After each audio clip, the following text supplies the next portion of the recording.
भाई सबको Ram Ram. Next topic start करते हैं, नेचुरल रिसोर्सेज। पिछले टॉपिक में हमने multi disciplinary nature of environmental studies पढ़ लिया। इसमें हम पढ़ेंगे natural resources, forest resources, water resources और मिनरल रिसोर्सेज। फिर 3 और बच जाएंगे, वो 3 नेक्स्ट चैप्टर में होंगे। तो भाई आई होप सब एकदम खुश हो गए और अच्छी तरह से अपनी तैयारी चल रही होगी। तो हम स्टार्ट करते हैं। अब ये पहले हम इंट्रोडक्शन देख लेते हैं, नेचुरल रिसोर्सेज में क्या क्या चीज़ें आती हैं। जो भी रिसोर्सेज हमें नेचर से मिलते हैं वो सभी हमारी नेचुरल रिसोर्सेज कहलाती हैं। जैसे कि पानी, हवा, मिट्टी, मिनरल्स, कोयला, जंगल, खाने का सामान, वाइल्ड लाइफ, पशु पौधे, ये सारे के सारे एग्जाम्पल्स हैं किसके? नेचुरल रिसोर्सेज के। ये सारी चीज़ें हमारे जीवित रहने के लिए बहुत ज़्यादा अनमोल चीज़ें हैं। अब हम इसका क्लासिफिकेशन करेंगे, मतलब नेचुरल रिसोर्सेज को आगे तोड़ेंगे किस किस चीज़ में। Number 1 renewable resources, number 2 non renewable resources. Renewable resources वो जो अपने आप को रीजनरेट करके दोबारा से उत्पन्न हो जाता है, जैसे पेड़, ठीक है, जो अपने आप को रिसाइकिल कर लेता है, रिप्रोड्यूस कर लेता है, या फिर अपनी जगह पे किसी दूसरे को उगा देता है, रिप्लेसमेंट कर देता है, उसे कहते हैं रिन्यूएबल रिसोर्सेज। जैसे एनिमल्स, अगर एक एनिमल मरता है तो वो दूसरे का अपना एक अंश छोड़ के जाता है, ठीक है। जैसे सनलाइट कभी ना ख़त्म होने वाली। प्लांट्स, पेड़ पौधे, एक मरता है तो उसके बीज से दूसरा जिंदा हो जाता है, ठीक है, एक प्रक्रिया के तहत। मिट्टी, पानी, ठीक है, और बहुत सारी चीज़ें, ये सब चीज़ें कहलाती हैं रिन्यूएबल रिसोर्सेज।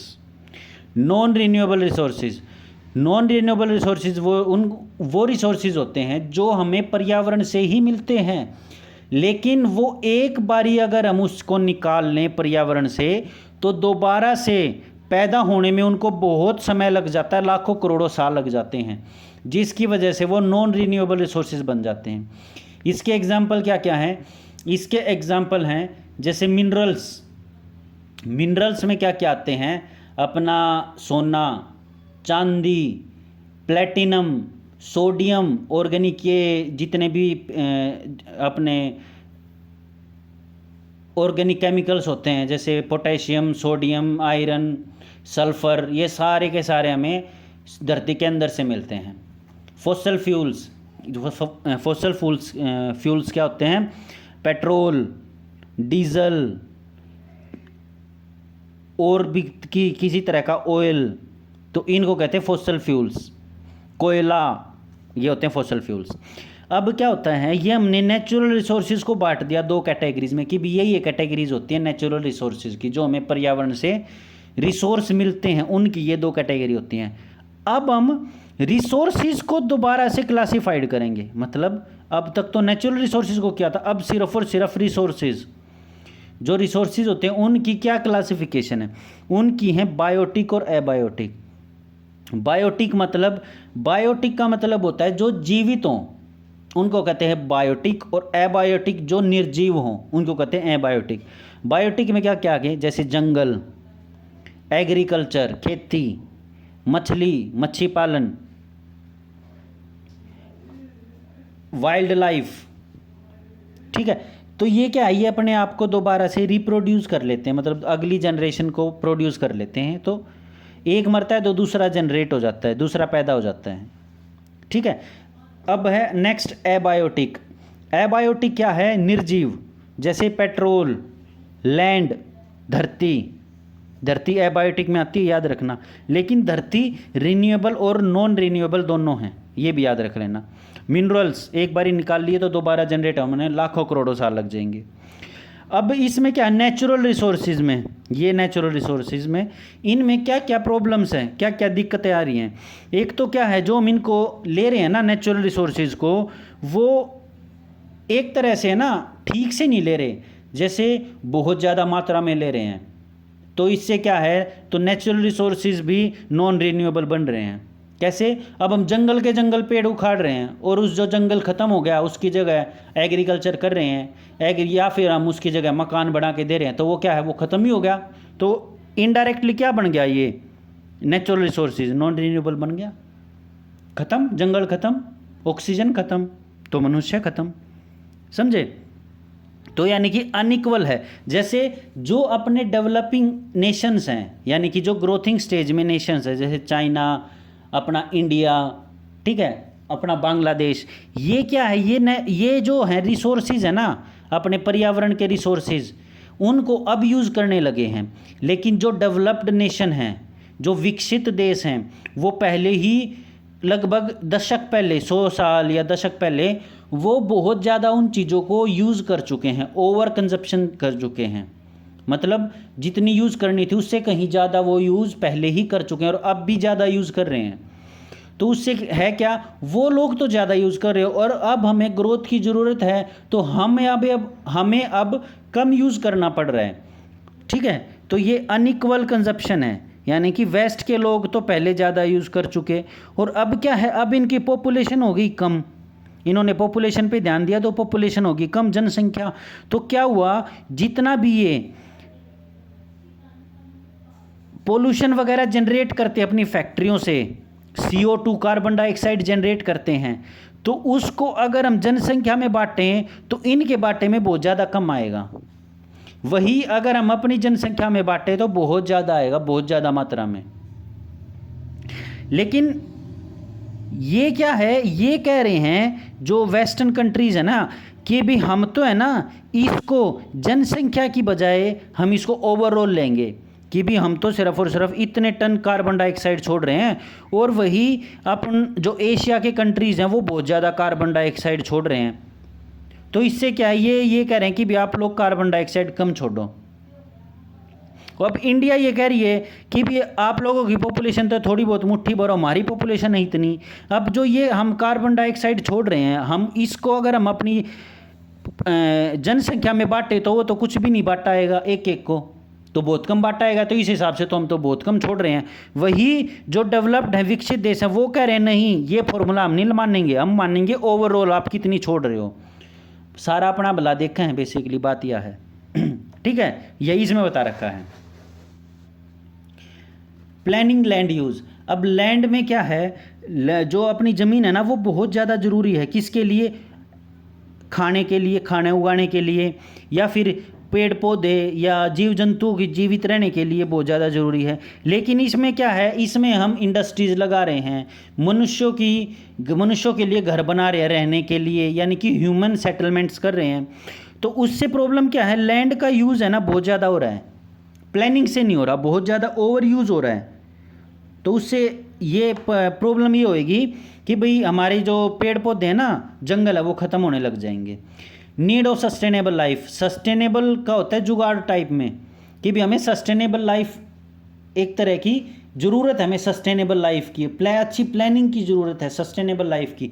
मतलब हमें उस हिसाब से यूज़ करना पड़ेगा कि हमारी आगे आने वाली जनरेशन्स बहुत सारी हैं, उनके लिए भी जो हम संसाधन अब यूज़ कर रहे हैं उनके लिए भी बच जाए, ये नियम सब के माध्य यूज़ कर लें। ये बात मैंने गांव में बोली कि भी आप लोग पानी को इतना ज़्यादा वेस्ट कर रहे हो, कम यूज़ कर लो।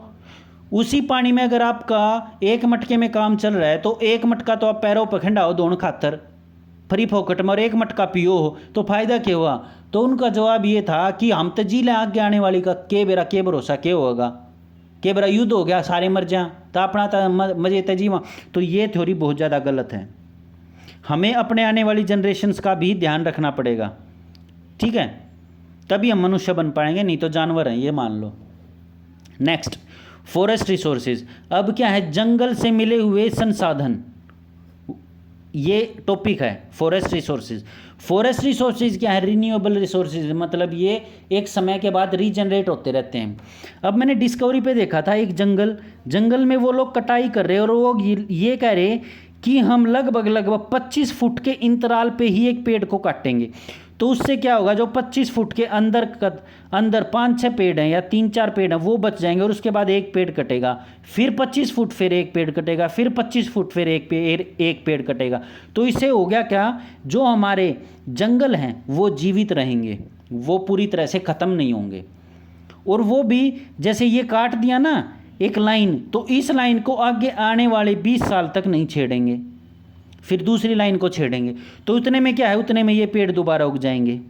समझे? तो इसको कहते हैं सस्टेनेबल ग्रोथ। सोच समझ के हमें अपने रिसोर्सेज का यूज़ करना, उसको कहते हैं सस्टेनेबल। ठीक है। अब है क्या, हमारे जो जंगल हैं वो हमारी पृथ्वी पे लगभग पूरे वर्ल्ड में 30% है, 70% तो पानी है, तो 30% है, और 30% में भी 26% अपने जंगल हैं, पेड़ पौधे वगैरह हैं। समझे? तो ये डाटा दे रखा है अलग अलग। तो ये पहले से इतने ज़्यादा कम है पेड़, और ऊपर से हम और ज़्यादा काटने पे तुले हुए हैं, तो ये तो बहुत ज़्यादा खतरनाक हो जाएगा। ठीक है। अब हम जो हमारे जंगल है उसका हम उपयोग कहाँ कहाँ करते हैं। एक तो कॉमर्शियल उपयोग करते हैं, जैसे लकड़ी वगैरह बनाते हैं, लकड़ी से पेड़ वगैरह गेट वगैरह बनाते हैं, या फिर लकड़ी से फर्नीचर का सामान बनाते हैं, बेड वगैरह, टेबल वगैरह। समझे?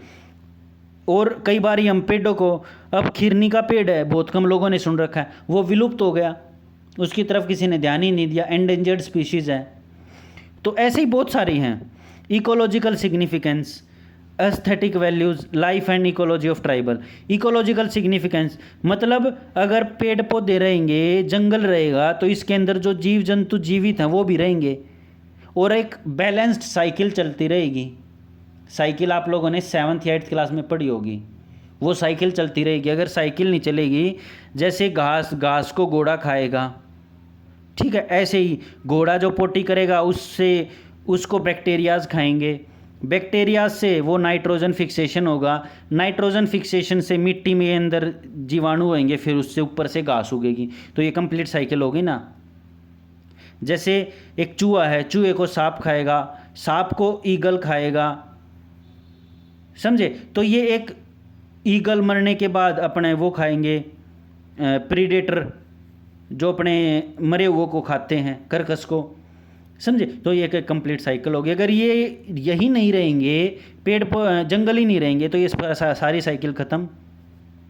ये खाते खाते नहीं है, ये जो पेड़ों के ऊपर जो बीज होते हैं ना, उनको भी बिखेरते हैं इधर से उधर, तो उससे होता क्या है, नए पेड़ अपने आप उगते हैं, हमारी ज़रूरत नहीं पड़ती। एस्थेटिक वैल्यूज़, जो हमारे जिससे दवाई वगैरह, मेडिसिन्स वगैरह मिलती हैं, उनके हिसाब से भी बहुत ज़्यादा ज़रूरी है। ज़रूरी तो ना सारी दवाइयाँ जो अपने हैं पशुओं की हड्डियों से मिलती हैं, नहीं, अपने पेड़ पौधों से भी बहुत सारी दवाइयाँ बनती हैं। Life and ecology of tribal, अब जो ट्राइबल लोग जंगलों में रहते हैं उनके लिए तो जंगल बहुत ज़्यादा ज़रूरी हैं। शहद है वहाँ पे, खाने का साधन है, मछली है, तो इनके लिए तो पूरा का पूरा इकोलॉजी, पूरा का पूरा इन्वायरमेंट, पूरा का पूरा लाइफ ही जंगल है।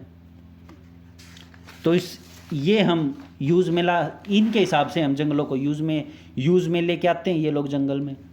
ठीक है। देखो ये कॉमर्शियल वैल्यूज़, कॉमर्शियल में क्या है, टिम्बर वगैरह हम ओवर यूज़ कर रहे हैं, ड्रग्स वगैरह से, ये ड्रग्स वगैरह भी बनते हैं फॉरेस्ट से, फॉरेस्ट हमें प्रोवाइड करता है खाना, ये सारी चीज़ें। ठीक है। Life and ecology of tribal, अब क्या है, जो अपना फॉरेस्ट है ना, जंगल है, वो खाना देता है, दवाई देता है, और बहुत सारे प्रोडक्ट अदर देता है। किसको? ट्राइबल बंदों को। मेडिसिन कैसे देता है? नीम का पत्ता है, नीम का पत्ता कुछ हो जा, कूट कर ना पानी मिला कर नहीं उस पर लगा ले गाँव पर, जल्दी ऊपर जाएगा। या बहुत सारी ऐसी दवाइयाँ हैं, पेड़ पौधे हैं, उन लोगों को पता है। तो ये ट्राइबल की लाइफ में अहम योगदान देता है। इकोलॉजिकल यूज़ जो भी मैंने बताया था, ऑक्सीजन वगैरह, फोटोसिंथेसिस। ठीक है। एस्थेटिक वैल्यूज़ हो जाए, जो हमारा पूरा का पूरा वर्ल्ड है ना, वो जो है ना सुंदरता को और फॉरेस्ट की सुंदरता को बहुत ज़्यादा अहमियत देता है। क्योंकि जो हमारे जंगल हैं वो बहुत ज़्यादा एस्थेटिक वैल्यूज़ प्रोवाइड करते हैं। किसके लिए? कि भाई हमारे जो अर्थ का जो एटमॉस्फेयर है वो बना रहे। अगर CO2 ज़्यादा होए तो जंगल उसको ले ले और जंगल ऑक्सीजन छोड़ दें, तो उससे क्या है, एक वैल्यू जनरेट होती रहती हैं। Recreation and ecological research. ठीक है। अब ये क्या है, जंगलों का हम ओवर एक्सप्लोटेशन कर रहे हैं, मतलब जितना उनका हम यूज़ करना चाहिए ना, उससे कहीं ज़्यादा मात्रा में हम उनको यूज़ में लेके आ रहे हैं। तो उससे है क्या, उससे ये है जंगल बहुत जल्दी ख़त्म होने के कगार पे आ गए हैं। एक डाटा ये कहता है कि हमारे जंगल 33% होने चाहिए।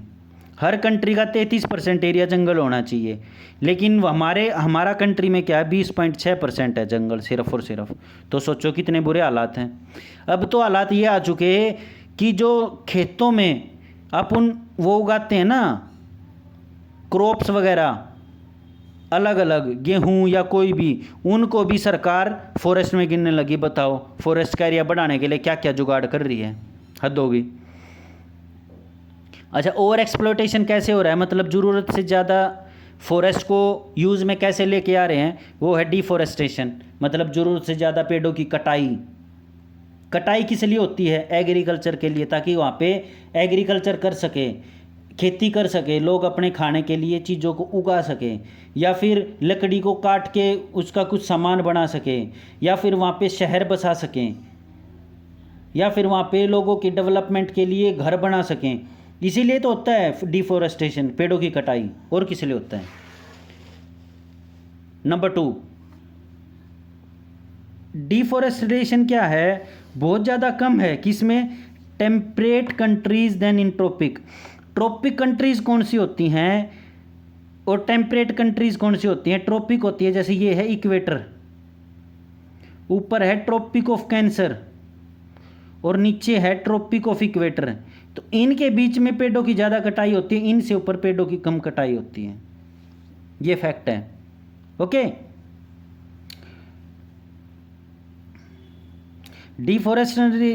Deforestation rate is relatively low in temperate countries than in tropic countries, same line. Okay, तो इसमें क्या है डिफॉरेस्टेशन, अब अगर इसी रेट से हम पेड़ों की कटाई करते रहे तो हम शायद आगे आने वाले 60 साल में 90% जंगलों को खो देंगे। तो मैं ये कह रहा हूँ अगर किसी का घर है तो अपने घर के आगे एक पेड़ उगाओ, फ़ायदा होगा आने वाले सालों में बहुत ज़्यादा। सोचो कितने घर है, हर घर के आगे एक पेड़ होगा ना, बहुत ज़्यादा सहायता मिलेगी।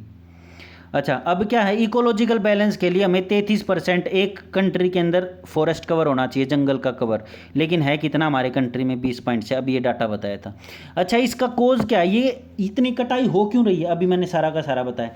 पहला झूम कल्टीवेशन, शिफ्टिंग कल्टीवेशन। झूम क्या है, जैसे जंगल के आसपास कोई कस्बा है, वो क्या करेगा, इस जंगल के छोटे से एरिए में पेड़ काट देगा। इसमें पेड़ काट दिए तो यहाँ पे ये करेगा खेती। कुछ टाइम बाद इस खेती की जो मिट्टी है, मिट्टी की गुणवत्ता कम हो जाएगी, तो इसको छोड़ के फिर ये वाले पेड़ काट देगा, ऐसे ही ये वाले पेड़ काट देगा, फिर ये पेड़ काट देगा, ऐसे ही क्या है पूरे के पूरे जंगल को साफ कर देगा। ये इसको कहते हैं शिफ्टिंग और झूम कल्टीवेशन, समझे। ये होता है अपने अफ्रीका में, एशिया में, ट्रॉपिकल अमेरिका में, इन सब में होता है ज़्यादातर। इसमें क्या है, इंडिया में शिफ्टिंग कल्टीवेशन मध्य प्रदेश, बिहार, आंध्र प्रदेश में बहुत ज़्यादा है। ये क्या है, पेड़ों की कटाई करते और अपना करते हैं ये।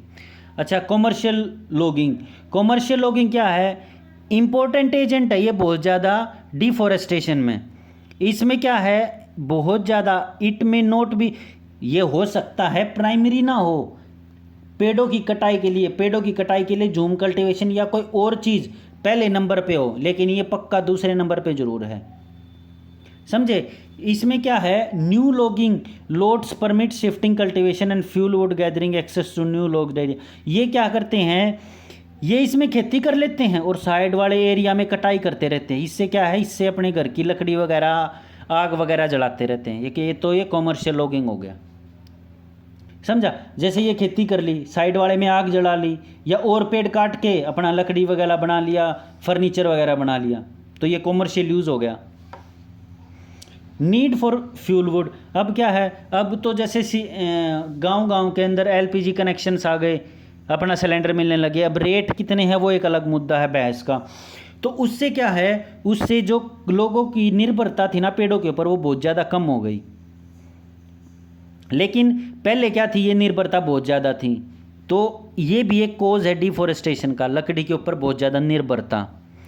अब जो एग्री बिजनेस है, मतलब जैसे पाम का ऑयल, रबड़ के पेड़ होते हैं, जैसे ये पेड़ है ना, ये ऐसे ही एक है ना, धीरे धीरे वो करते हैं, एक ऐसे लाइन सी बनाते हैं इस पेड़ पे, ऐसे ये पेड़ जैसे इतना है, और यहाँ पे एक बाल्टी लटका देते हैं रबड़ के पेड़ पे, तो एक वाइट वाइट आएगा यहाँ से, ऐसे ऐसे, और समझे, ऐसे ऐसे आएगा और इसमें स्टोर होता रहेगा वाइट वाइट। फिर उसको पकाते हैं, पकाने के बाद उसमें कुछ मिलाते हैं, फिर वो रबड़ बन जाती है। तो ऐसे ही रबड़ बनाते हैं, च्युइंगम भी बनती है, समझे। तो फ्रूट्स वगैरह के लिए, और जो अपने गहने वगैरह होते हैं, ऊन के भी पौधे होते हैं, ऑर्नामेंट्स वगैरह के, तो इनके लिए भी हम, जो ये एग्री बिजनेस हो गया ना, ये सारे के सारे बिजनेस ये तो है ये, इसके लिए भी हम पेड़ों की कटाई करते हैं। खाने के लिए पेड़ों की कटाई करते हैं। जो इंडस्ट्रियल में यूज़ होता है ना पेड़ पौधे, जैसे पेपर बनता है, पेपर बनता है पेड़ों को बिल्कुल बिल्कुल चूरा करके, और फिर उसके बाद उसका पेपर जनरेट होता है। तो वो एक, ये पेड़ क्या है, पेड़ रॉ मटेरियल है, रॉ मटेरियल के बाद उनका चूरा बनेगा, चूरे के बाद वो कागज़ बनेंगे A4 साइज़ या जो भी आप पेपर लेते हो, समझे। तो ये रॉ मटेरियल हो गया। इसी तरह से और भी बहुत चीज़ों का रॉ मटेरियल है। अच्छा, अब क्या है मेजर इफेक्ट्स, क्या क्या हैं डिफॉरेस्टेशन के। मेजर इफेक्ट है भाई साहब, मिट्टी की जो गुणवत्ता है वो बहुत ज़्यादा कम होगी, बारिश कम होने लगी, सूखा पड़ गया, डेजर्ट में तब्दील होने लगी ज़मीन, जो क्लाइमेट चेंज है वो बहुत ज़्यादा होने लग गया, ठीक है। जो बायोडाइवर्सिटी थी, जो मैंने बताया था एक साइकिल जो पूरी की पूरी, वो पूरी की पूरी साइकिल बिगड़ गई। जो इन्वायरमेंट है अपना, पर्यावरण का जो चेंज है पूरा का पूरा, वो होने लग गया, ठीक है। तो ये केस स्टडीज़ दे रखी है। जूम कल्टीवेशन मैंने बता दिया। अब चिपको मूवमेंट स्टार्ट हुआ था 26 मार्च 1974, ये रहा 26 मार्च 1974 को उत्तराखंड के किसमें, रेनी विलेज में। इसमें क्या हुआ, जो कॉमर्शियल थे ना लोग, वो पेड़ों को काटने लग गए। तो लोगों ने क्या किया, सत्याग्रह के तरीके से पेड़ों पे ऊपर एकदम चिपक गए। तो उसने कहा कि अगर पेड़ों को काटोगे ना तो हमें भी काट दो, ऐसा करो आप लोग। तो फिर उन लोगों ने ये नहीं काटे, और वो अपनी सत्याग्रह के मार्ग से अपनी जीत गए वो लोग। अच्छा, फिर अपना वेस्टर्न हिमालयन रीजन, इसमें क्या, इसमें भी ये जो अपना है ना, बहुत ज़्यादा कटाई होने लगी पेड़ों की। पेड़ों की कटाई होने के बाद क्या हुआ, अगर बारिश आती थी तो जो ऊपर की मिट्टी थी ना, वो पहाड़ों के ऊपर की मिट्टी, जैसे ये मिट्टी है, ये बहुत ज़्यादा नीचे खिसकने लगी। नीचे खिसकने लगी तो पहाड़ों की जो लवणता थी जो इन मिट्टी की, जिसके ऊपर लोग खेती करते थे, वो कम होने लगी, समझा। तो ये एक केस स्टडी है। तो इसके ऊपर फिर धीरे धीरे धीरे धीरे जो वहाँ के लोग थे ना, वो धीरे धीरे अपना बोरिया बिस्तर बांध के और दूसरे शहर की तरफ जाने लग गए। अच्छा, अब है टिम्बर एक्सट्रैक्शन। अब ये वही है, टिम्बर वगैरह भी लेते हैं हम। टिम्बर वगैरह क्या है, अपना जैसे बेड वगैरह बनाने के लिए या लकड़ी का कोई भी सामान बनाने के लिए, वही वहाँ से टिम्बर वगैरह एक्सट्रैक्ट मतलब लेने लग गए। कहाँ से, जंगलों से। तो उससे क्या है, जो ट्राइबल बंदे थे, जो ट्राइबल लोग वहाँ रहते हैं, उनका भी एक्सप्लॉयटेशन होने लग गया, समझे। तो लॉन्ग टर्म में क्या है, लंबे समय, लंबे इंतराल में वो उन लोगों के साथ भी बहुत बुरा होने लग गया। ये डेट याद रख लेना चिपको मूवमेंट की। फिर माइनिंग होने लगी। माइनिंग के लिए क्या करते हैं, ओएनजीसी में है, ओएनजीसी क्या करते हैं, या कोई भी तेल की कंपनी, जैसे असम में है, ये असम है और तेल यहाँ पे है, तो वो लोग क्या करेंगे, असम में ना जाके दूसरे स्टेट में जाके, यहाँ से एक ऐसे, ये ज़मीन है ना, दूसरे स्टेट में जाके यहाँ से ऐसे गड्ढा करेंगे। यहाँ जाके ऐसे नहीं करेंगे सीधा का सीधा, यहाँ जाके टेढ़ा टेढ़ा टेढ़ा गड्ढा करेंगे। सारा का सारा तेल निकाल लिया, उसको प्योरीफाई किया, उसको बेच दिया। तो फिर क्या करेंगे, इसकी जगह क्या भर देंगे लोग, पानी भर देंगे, समझे। तो ये करते हैं, माइनिंग ऐसे होती है। ये तो मैंने एक पेट्रोल की बताई है। माइन KGF है, KGF एक मूवी है, वो देखना, माइनिंग की समझ में आ जाएगा कैसे माइनिंग होती है। अच्छा, effects of dam on forest and tribal people. अब क्या है, डैम को पंडित जवाहरलाल नेहरू ने कहा था कि ये टेम्पल ऑफ मॉडर्न इंडिया है, और बात भी सही थी कुछ हद तक, लेकिन जो हमारे डैम्स का नुकसान ये हुआ कि जो डैम बनते हैं वो बहुत ज़्यादा एक बहुत बड़े एरिया में बनते हैं, तो उससे क्या होता है, वो उस एरिया के पेड़ काटने पड़ते हैं, लोगों को शिफ्ट करना पड़ता है, जो उस एरिया में रहते हैं, जो उस एरिया में खेती करते हैं, उन खेती को बहुत ज़्यादा नुकसान होता है। तो ये डैम को बहुत ज़्यादा, डैम की वजह से लोगों को नुकसान होता है। अगर लॉन्ग टर्म में उनसे पूछे ना कि क्या भाई नुकसान हुआ, तो वो कहेंगे हाँ हमें बहुत ज़्यादा नुकसान हुआ, क्योंकि उस डैम का फ़ायदा दूसरे लोगों को ज़्यादा होता है, जो उस डैम के पास होते हैं उनको नहीं होता इतना ज़्यादा, समझे। तो ये सारे के सारे यही बात बता रखी है। अब सबसे बड़ा डैम क्या है, सबसे लंबा डैम, लॉन्गेस्ट डैम, वो है भाखड़ा डैम, सतलुज रिवर पे, हिमाचल प्रदेश में। ठीक है, अब ये हो गया। और सबसे ऊंचा डैम कहाँ पे, टेहरी डैम है भागीरथी पे, उत्तराखंड में। ठीक है, अच्छा जी, फिर ये सारी चीज़ वही है, ये सारी चीज़ है नहीं काम की ना। अब आ जाते हैं वाटर रिसोर्सेज, पानी के रिसोर्सेज क्या क्या हैं। देखो पानी के रिसोर्सेज, हमारा जो 30% पानी है ना, उस 30% का 97% तो है सोल्टी वाटर, समुद्रों में पानी जो पीने योग्य नहीं है, और जो 3% बच गया वो है फ्रेश वाटर, और 3% का भी जो 2% है वो है अपने ग्लेशियर्स में। कहाँ पे, अपने अंटार्कटिका में, या फिर नॉर्थ पोल साउथ पोल में। तो उससे क्या है, सिर्फ बचा कितना, सिर्फ और सिर्फ 1% पीने योग्य पानी। तो कृपया करके पानी का सही से उपयोग करें। तो ये क्या है, फ्रेश वाटर एक तरह का रिन्यूएबल रिसोर्सेज है, ये अपने आप को जनरेट करते हैं। जनरेट कैसे करता है, पानी पिया, पानी पीने के बाद वो नीचे गया, नीचे करके वो धरती ने एब्जॉर्ब किया, या वो समुद्रों में गया, या वो नालियों के थ्रू दोबारा से रिसाइकल करे हमारे घर में आ गया, समुद्रों में गया, बादलों ने समुद्रों से पानी लिया, फिर आगे खिसके भारी बारिश, बादल भारी हुए और वो फिर बरस गए। तो ये एक रिसाइकल है। मतलब फ्रेश वाटर क्या है, रिन्यूएबल रिसोर्सेज है, ये याद रख लेना। Surface water and ground water use and over exploitation, अब ये यही चीज़ें बता रखी हैं पानी के बारे में ही। जो सरफेस वाटर है ना, वो तो बहुत ज़्यादा ओवर एक्सप्लोटेशन हो ही चुका है, लेकिन जो अपन नलके लगाते हैं, हर घर में देख लेना आजकल लगभग नलके हो रखे हैं, अब उससे हो क्या रहा है, ग्राउंड वाटर इतनी जल्दी से सपट रहा है ना, आने वाले 20 साल में देख लेना पानी की वैल्यू बहुत ज़्यादा बढ़ने वाली है। यही चीज़ें इसमें बता रखी है। अच्छा, ब्राज़ील क्या है, सबसे बड़ा है फ्रेश वाटर के मामले में, सबसे बड़ा फ्रेश वाटर का रिसोर्सेज क्या है ब्राज़ील में, उसके बाद रशिया और फिर कनाडा। वैसे पानी देखा जाए तो रशिया के पास बहुत ज़्यादा है, लेकिन पीने योग्य नहीं है।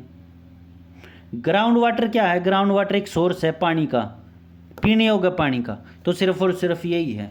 अब ये क्या है, जो अपन वाटर टेबल है वो भी धीरे धीरे नीचे की तरफ खिसक रहा है। क्यों, क्योंकि एक्सेसिव यूज़ करते हैं वाटर पंप का पानी निकालने के लिए, तो उससे क्या है, जो ग्राउंड वाटर है वो धीरे धीरे धीरे धीरे नीचे की तरफ जा रहा है।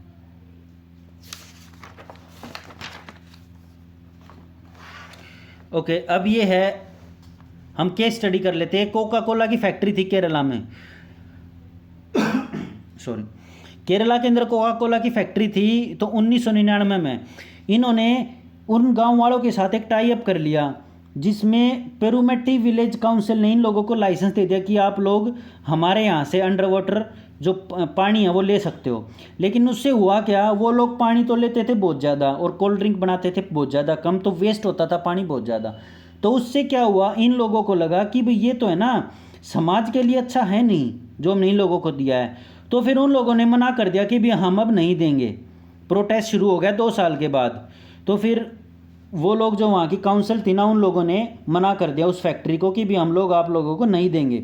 कोका कोला अमेरिका की फैक्ट्री है, यूएसए की। तो उसके बाद वो लोग चले गए सुप्रीम कोर्ट में।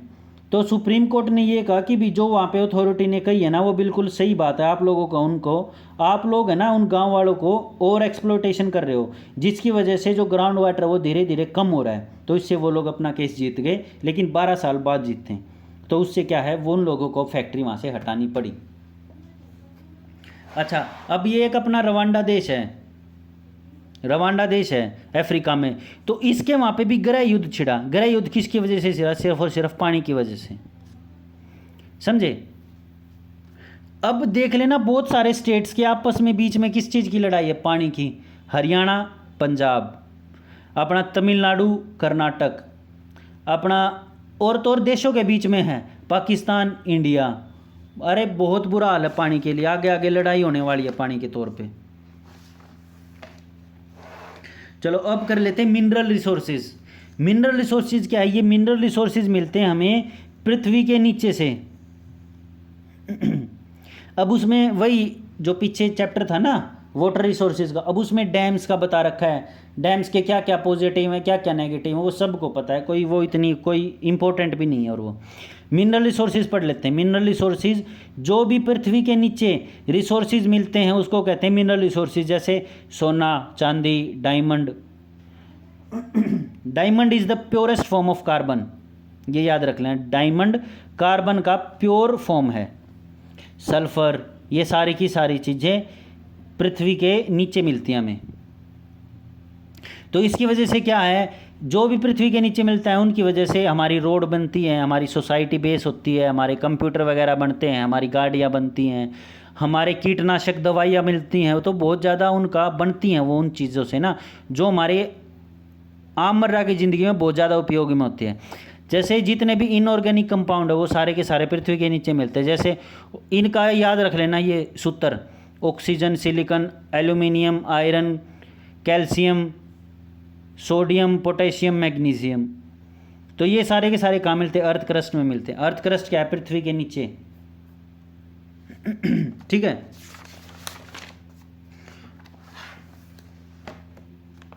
अच्छा, अब हम जो एक्सट्रैक्शन करते हैं उससे क्या क्या नेगेटिव इफेक्ट होता है हमारे ऊपर, हमारी सोसाइटी, हमारे इन्वायरमेंट के ऊपर। तो उससे इफेक्ट ये होता है कि जो इन्वायरमेंटल है ना, scale and level of requirement of mineral have increased. अब ये बता रहा है कि हमारा जो एक्सप्लोइटेशन है ना मिनरल्स का, वो दिन प्रतिदिन बढ़ता ही जा रहा है, कम नहीं हो रहा। उससे हो क्या रहा है, जो ये चीज़ बनती थी एक समय में, अब उनको बनने में उतना ही समय लगेगा। तो वो एक समय में आगे बिल्कुल ख़त्म हो जाएंगी वो चीज़ें। तो दोबारा तो कब बनेगी कुछ नहीं पता, कितने करोड़ों साल लगेंगे। फिर तो ये फैक्ट्रियों के माध्यम से ही बनेंगी और वहीं से बिकेंगी और चीज़ें होंगी फिर महंगी। इसमें जैसे अपन लोग मान लेते हैं एटॉमिक मिनरल्स होंगे या फिर माइनर मिनरल्स हो गए छोटे मोटे, या फिर पेट्रोलियम प्रोडक्ट्स हो गए, या फिर नेचुरल गैस होगी। तो ये सारे के सारे अपन लोगों को पृथ्वी के अंदर से ही मिलते हैं। ठीक है। ये बहुत बड़े एरिया में होते हैं, ऐसे नहीं होते छोटे से एरिया में, नहीं, बहुत बड़े एरिया में होते हैं। तो इससे क्या है, जब हम इन चीज़ों को निकालते हैं ना तो उससे क्या होता है, आसपास के एरिया में डस्ट चली जाती है, धूल बहुत ज़्यादा मात्रा में। तो उससे होता क्या है, एयर पोल्यूशन। एयर पोल्यूशन होता है बहुत ही ज़्यादा। देखो एयर पोल्यूशन होता है किसकी वजह से, डस्ट और गैस ड्रिलिंग की वजह से। इसीलिए असम में लोग जब भी ड्रिलिंग करते हैं ना तो वो लोग कहते हैं नहीं मत करो प्लीज़, समझे। अब क्या वाटर पोल्यूशन होता है किसकी वजह से, जितने भी एटॉमिक एलिमेंट्स हम बाहर निकालते हैं ना, चाहे आप एटॉमिक एनर्जी में कितना भी अच्छे से उपयोग कर लो चीज़ों को, लेकिन लीकेज होती ही होती है, आधा %, 1%। और वो 1% लीकेज बहुत ज़्यादा बड़ी मात्रा में हो जाती है, समझे। तो उससे क्या है, पानी पोल्यूट हो जाता है, और पानी पोल्यूट होता है तो वो सारी चीज़ों को धीरे धीरे गंदा कर देता है। अब ये क्या है, सोइल इरोजन, जो धरती की क्षमता है वो धीरे धीरे घटने लग जाती है। क्यों? क्योंकि धरती को हम उखाड़ेंगे और नीचे से निकाल लेंगे, फिर उसके ऊपर बेशक कीमत डाल लें, वो वाह बात ना रहे जो पहला थी। और यहाँ से हमने उखाड़ के डस्ट धीरे धीरे उड़ी, आसपास के एरिया में जम गई, तो ये पूरा का पूरा एरिया भी ख़त्म हो गया। सरकार तो इसका मुआवजा देगी, इसका थोड़ी ना देगी। अब अगर हम कटाई करते हैं, डिफोरेस्टेशन करते हैं, तो उससे क्या है, फ्लोरा और फौना यानी कि पेड़ पौधे और अपना पशु और पेड़ पौधे दोनों के ऊपर प्रभाव पड़ता है। ठीक है। अब ये केस स्टडी है माइनिंग के ऊपर, उदयपुर की एक कहानी है, ये तो छोड़ो, ये इतनी ज़्यादा इम्पोर्टेंट है नहीं है सच ना। तो आज के लिए इतना ही रखते हैं, काफ़ी लंबी वीडियो हो गई। और हम लोग नेक्स्ट में पढ़ेंगे फूड रिसोर्सेज पढ़ेंगे नेक्स्ट में। सो अगर वीडियो पसंद आई हो तो लाइक कर देना और चैनल को प्लीज़ कृपया करके सब्सक्राइब कर लेना, जिससे मेरे को भी ये लगे कि हाँ भाई कुछ मैं पढ़ा रहा हूँ तो मेरे को भी एक पॉजिटिव इफेक्ट आ रहा है, मेरे अंदर भी थोड़ी बहुत एनर्जी आती है ऐसे पढ़ाने में। अगर आप लोग लाइक कर देते हो और चैनल को सब्सक्राइब कर लेते हो तो काफ़ी अच्छा लगता है यार, है ना। तो इट्स अ रिक्वेस्ट, अगर किसी ने नहीं किया तो subscribe the channel and like the video, और अपना अच्छे से तैयारी करते रहो। और मेरा ये जो आप लोगों को पढ़ाने का एक छोटा सा मेरी तरफ से कंट्रीब्यूशन है वो फ्री ऑफ कॉस्ट है, इसका कोई कुछ नहीं है, सिर्फ अच्छी मेहनत से और अपना काम पढ़ लो। इसके बाद जैसे ये बुक ख़त्म हो जाएगी, ये बुक लगभग 15 दिन में ख़त्म कर दूंगा मैं। ख़त्म होने के बाद आप लोगों को पेपर करने हैं, प्रीवियस ईयर जितने भी हैं, या फिर मॉक टेस्ट लगाने हैं टेक्स्ट बुक के या किसी भी प्लेटफॉर्म के, ठीक है। तो उससे फ़ायदा होगा बहुत ज़्यादा। चलो, all the very best and signing out.